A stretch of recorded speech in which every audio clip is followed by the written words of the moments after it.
I am utilizing the Bit Integrations plugin to establish a connection between these two platforms. Let's go to Bit Integration Dashboard.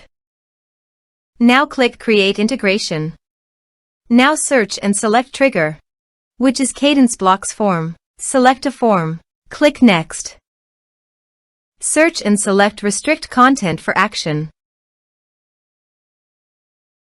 Here give the meaningful integration name as you want. Now click Connect.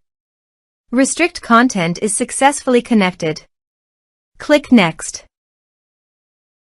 Select the respective action as you want.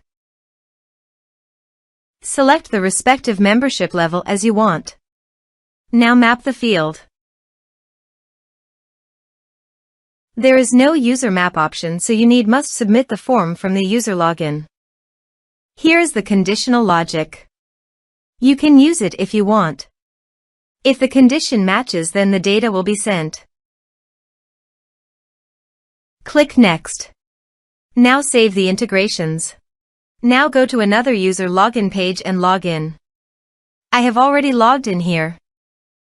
Now go to your form and type some information and submit the form.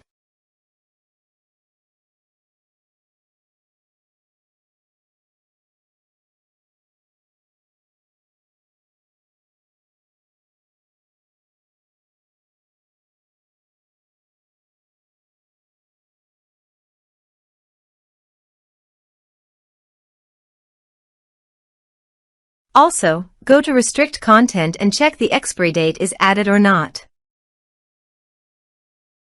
Here is the data coming into RestrictContent Form Bit Integrations plugin. Thanks for watching.